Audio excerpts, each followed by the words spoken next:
Welcome to बायोवाइज learning. बात करी थी इंटरनल नार्स के बारे में। इसके आगे ये इंटरनल नार्स कहाँ जाके ओपन होती है, मैंने बताया था फेरिंग्स में जाकर के ओपन होती है। तो नेक्स्ट जो हम बात करने वाले हैं वो सिंपली किसकी बात करेंगे हम?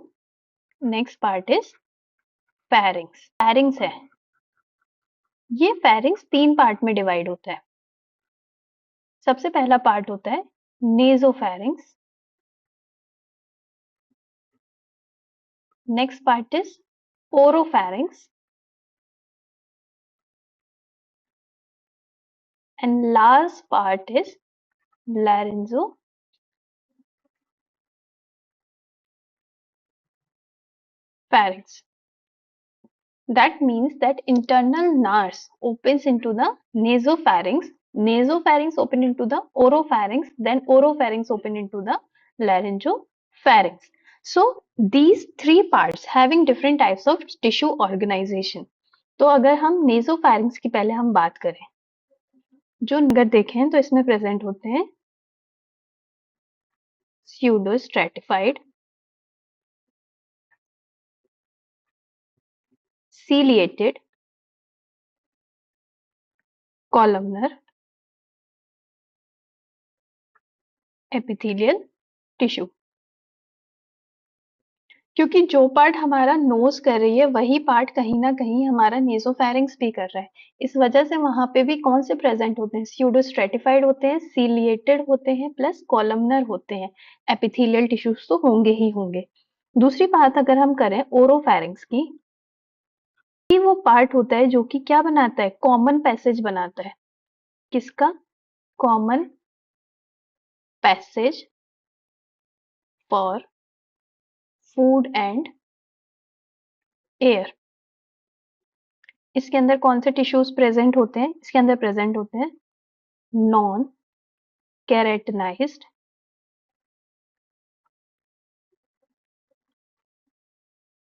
स्ट्रेटिफाइड पार्ट आता है लैरेंजोफेरिंक्स का। लैरेंजोफेरिंक्स क्यों नाम रखा गया इसका? कहाँ जाके ओपन होगा? ये ओपन होगा आपका लैरिंग्स में। देखें, टिश्यू की बात करें तो कौन सा टिश्यू इसमें प्रेजेंट है? Non keratinised stratified squamous epithelial tissue ही प्रेजेंट है। बट हमको इन सब चीजों से बहुत कम लेना देना है। ओरोफेरिंक्स और लैरेंजोफेरिंक्स मेन जो रोल प्ले होता है वो होता है नेजोफेरिंक्स का, क्योंकि हम रेस्पिरेशन पढ़ रहे हैं यहाँ पे। तो रेस्पिरेशन में मेन काम होता है आपका नेजोफेरिंक्स का। Let's move forward. नेजोफेरिंक्स की बात करूं तो नेजोफेरिंक्स सबसे पहली बात क्या होती है? जो इंटरनल नार्स होती है वो ओपन होती है नेजोफेरिंक्स में। इंटरनल नार्स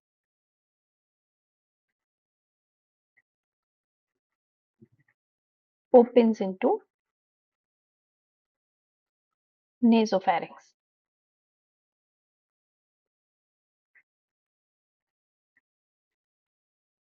दूसरी बात अगर हम करें, this nasopharynx opens into the trachea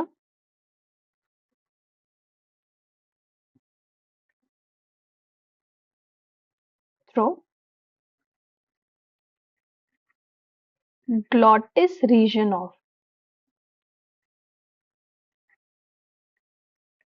of larynx। इसका क्या मतलब हुआ?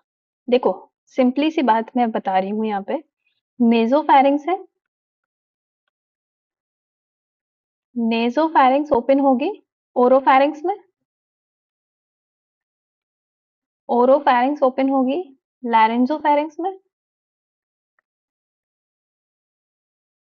ये लैरेंजोफेरिंक्स ओपन कहाँ होगी? लैरिंग्स में। और ये लैरिंग्स किस में ओपन हो रही होगी? ट्रेकिया में। तो हमने डायरेक्टली क्या बोला? हमने डायरेक्टली बोला कि ये नेजोफेरिंक्स कहाँ ओपन हो रही है? ट्रेकिया में। ये पूरा का पूरा जो है वो एनसीईआरटी ने हटा दिया, बट मैं यहाँ पे एक्सप्लेन कर रही हूँ कि नेजोफेरिंक्स किस तरीके से ट्रेकिया में ओपन हुई। अब ये जो लैरिंग्स है, लैरिंग्स की जो ओपनिंग होती है उस ओपनिंग को हम नाम देते हैं ग्लॉटिस। और ग्लॉटिस एक फ्लैप से कवर्ड होती है जिसको हम नाम देते हैं एपिग्लॉटिस। ठीक है, आई होप इतनी बात समझ में आई होगी। और जो ईसोफेगस होता है, जो हम फूड पाइप कहते हैं, जिसे फूड पाइप की ओपनिंग को हम बोलते हैं गलट। ये बात आप याद रखिएगा, ग्लॉटिस और गलट में क्या फर्क होता है। तो जो ग्लॉटिस हुआ वो अपर ओपनिंग हुई किसकी, लैरिंग्स की, जो कि कवर्ड होती है एक फ्लैप लाइक स्ट्रक्चर से, जिसको हम नाम देते हैं एपिग्लॉटिस का।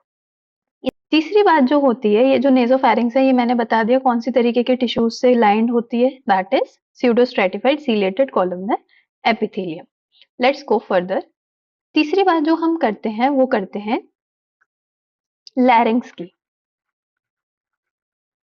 लैरिंग्स को हम एक और नाम से जानते हैं, दैट इज वोकल कॉर्ड के नाम से, या फिर वॉइस बॉक्स के नाम से। ये सारे ही हम एक दूसरे से मिक्स मैच करके हम ये सारे वर्ड लैरिंग्स के लिए यूज कर सकते हैं। तो जब हम लैरिंग्स की बात करते हैं, लैरिंग्स जो होती है वो प्रेजेंट होती है एंटीरियर टू, एंटीरियर मतलब आगे की तरफ, एंटीरियर टू ईसोफेगस। ठीक है, ईसोफेगस थोड़े पीछे की साइड प्रेजेंट होती है, और लैरिंग्स जो होती है वो आगे की साइड प्रेजेंट होती है। किससे बनी हुई होती है, पूरी की पूरी लैरिंग्स मेड अप ऑफ कार्टिलेज। ठीक है, पूरा कार्टिलेजनस स्ट्रक्चर होता है, कार्टिलेज से पूरी बनी होती है। तीसरी बात अगर हम लैरिंग से करेंगे, ये कौन सी कितनी कार्टिलेज से बनी होती है, तो हम बोलते हैं पूरी 9 टाइप्स ऑफ कार्टिलेज। कौन सी 9 तरीके की कार्टिलेज हैं, तो आपको क्या याद रखना है, एक निमोनिक याद रखना है आपको यहाँ पे। Take calcium and supplement continuously for endurance. कौन कौन सी चीजें याद रखनी है इसमें से, T C A S C ई। क्या क्या नाम है इसके, सबसे पहले जो होता है वो होता है,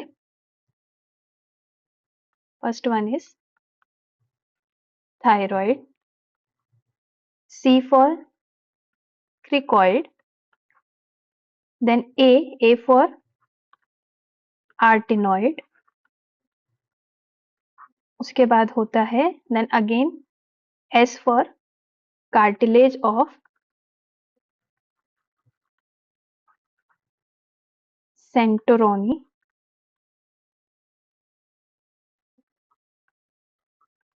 देन उसके बाद जो होता है क्वेनिफॉर्म,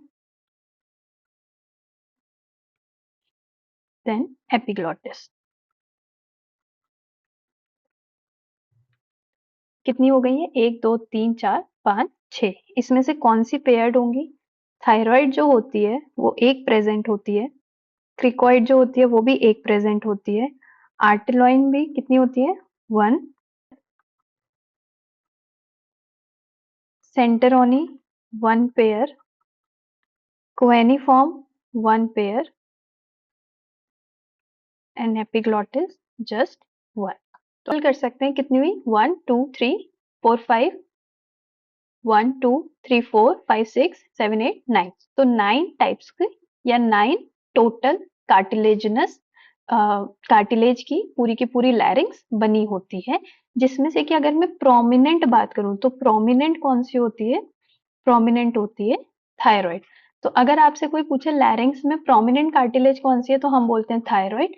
और कोई आपसे पूछे कि एपिग्लॉटिस किसकी बनी होती है, तो आप बोलोगे कार्टिलेज की। ठीक है, ये सारी बातें मैं समझ रही हूँ, समझ में आई होंगी। तो ये जो थायराइड होती है, एक्चुअल में इस थायराइड कार्टिलेज की वजह से ही क्या बनता है, because of the prominent thyroid cartilage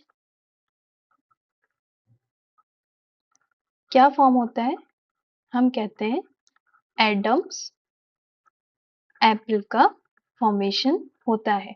अगर आपने कभी मेल नेक को नोटिस किया होगा तो वहां पे एक प्रोमिनेंट सा बहुत उभरा उभरा सा स्ट्रक्चर दिखता है जिसको हम बोलते हैं एडम्स एप्पल। ये जनरली मेल्स में प्रोमिनेंट होता है, फीमेल्स में इतना नहीं होता, just because of the presence of testosterone.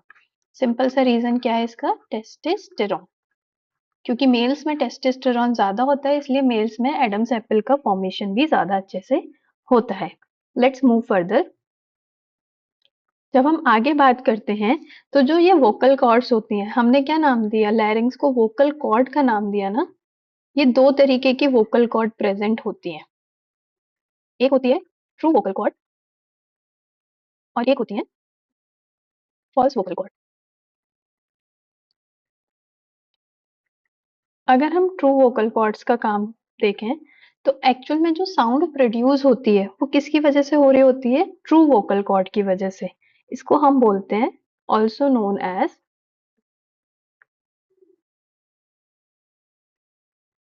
Vocal folds. इन फोल्ड से ही हवा का जो एयर होती है वो पास होती है। एक्सपायरेशन के टाइम पे हमेशा हमारी आवाज निकलती है, तो जब एयर पास होती है इन वोकल कॉर्ड से, वोकल फोल्ड से, तो आवाज का फॉर्मेशन होता है और इनको हम बोलते हैं vestibular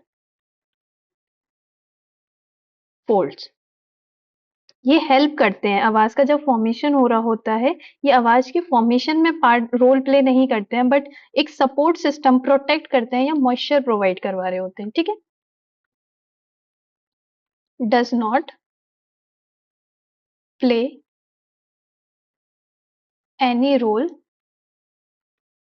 in sound production but help to protect and provide moisture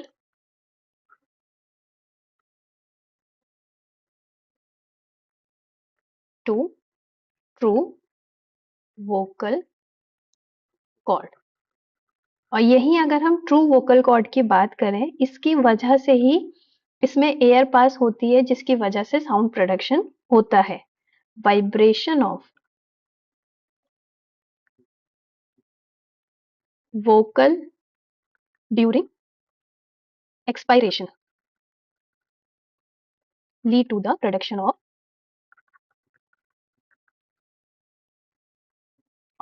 sound waves, जिसकी वजह से साउंड का प्रोडक्शन होता है। ठीक है, इतनी बात समझ में आई?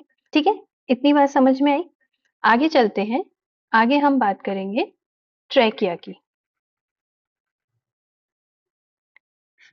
अब ट्रैकिया जो होता है इसको हम एक और नाम से जानते हैं, also known as windpipe. क्योंकि यहाँ से एयर पास हो रही है तो इसको हम विंड पाइप ही बोलते हैं। स्ट्रेट ट्यूब होता है, सबसे पहली बात सीधा सीधा ट्यूब होता है। कहाँ से एक्सटेंड करता है? Extending up to the mid thoracic cavity. Oesophagus से एंटीरियर होगा या पोस्टीरियर होगा? तो हम बोलते हैं एंटीरियर टू। सब आगे की तरफ है ईसोफेगस से, एंटीरियर टू ईसोफेगस। ठीक है, इतनी बात समझ में आई। ये जो ट्रैकिया होता है वो आगे चल करके दो पार्ट में डिवाइड हो जाता है, बाइफरकेट हो जाता है, जिसको हम क्या नाम दे रहे होते हैं? जिसे हम नाम दे रहे होते हैं प्राइमरी ब्रोंकाई, या फिर हम उन्हें सिंपली ब्रोंकाई भी बोल सकते हैं। Trachea further divided into further divides into two parts। दो पार्ट में, ये देख रहे हो आप ब्रोंकाई, दो पार्ट में ट्रेकिया डिवाइड हो गया है यहाँ पे। कौन से लेवल पे? two parts known as primary bronchi। और ये कौन से लेवल पे डिवाइड हो रहा होता है? ये जो डिवीजन हम देख रहे हैं ये डिवाइड हो रहा होता है फिफ्थ थोरेसिक वर्टिब्रा।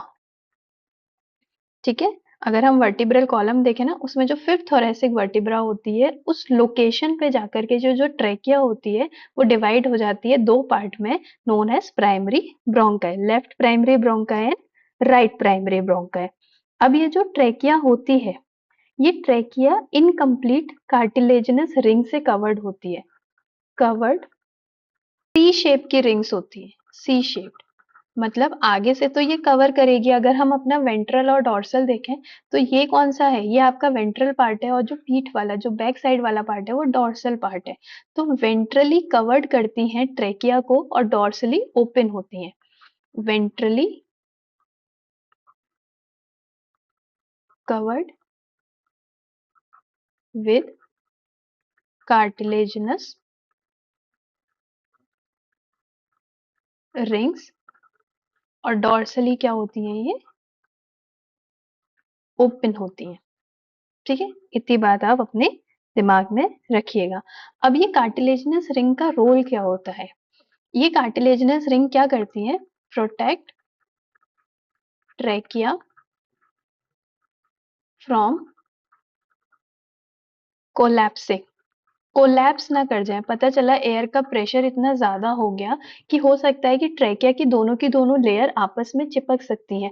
उस चीज को रोकने का काम कौन कर रही है? कार्टिलेजिनस रिंग कर रही है, उनको कोलैप्स नहीं होने दे रही है। ठीक है, और जो गैप्स होते हैं पीछे की साइड, जो गैप होते हैं, ऐसा नहीं है कि पीछे की साइड पूरा खुला हुआ है। पीछे की साइड जो गैप रह जाते हैं ना, तो जो डॉर्सल गैप्स जो होते हैं, डॉर्सल गैप, डॉर्सल गैप में क्या प्रेजेंट होता है? मसल्स प्रेजेंट होती हैं जिसे हम नाम देते हैं ट्रेकियालिस मसल्स। ठीक है, तो ऐसा नहीं है वो पूरा का पूरा ओपन होगा, प्लस उसके साथ साथ कुछ टिश्यूज भी प्रेजेंट होते हैं जिसे हम बोलते हैं फिब्रो इलास्टिक टिश्यूज। ठीक है, इसमें से जो जो ट्रेकियालिस मसल्स होती है ना, ये किससे बनी हुई होती है? ये स्मूथ मसल से बनी हुई होती है। तो इस तरीके से ये पूरी की पूरी रिंग जो होती है वो कवर्ड करती है। आगे की तरफ पूरा कार्टिलेजिनस रिंग होती है और पीछे की साइड कुछ मसल्स होती हैं जो कि दोनों साइड जो ओपन रह गए हैं ना गैप, उनको फिल करती हैं। कुछ टिश्यूज प्रेजेंट होते हैं जो कि उन्हें हेल्प करते हैं आपस में कनेक्शन बनाने में। ठीक है, इतनी बात आई होपिंग कि समझ में आ रही होगी। अगर इतनी चीज समझ में आई हो तो इसके आगे हम क्या पढ़ने वाले हैं? इसके आगे हम ब्रोंकाई के बारे में पढ़ेंगे एंड एल्वियोलाई के बारे में पढ़ेंगे। ये दो पार्ट और हैं जो कि हमें एक्सप्लेन करने होंगे कि ये रेस्पिरेटरी सिस्टम के दो बहुत इंपॉर्टेंट पार्ट है। बेसिकली एल्वियोलाई बहुत ज्यादा इंपॉर्टेंट पार्ट है जो कि हम नेक्स्ट लेक्चर में डिस्कस करेंगे। टिल देन अभी तक जितना भी पढ़ाया है वो एक साथ पूरा रिवाइज करके चलिएगा, वरना जैसे जैसे हम आगे बढ़ेंगे चीजें दिमाग से उतरती जाती हैं। सारी की सारी चीजें एक बार एनसीईआरटी से रीड आउट करनी होगी। इस चैप्टर की स्टार्टिंग में ही ये सारी चीजें दी हुई हैं, अच्छे से रीड करिएगा। All the very best for your future. Thank you.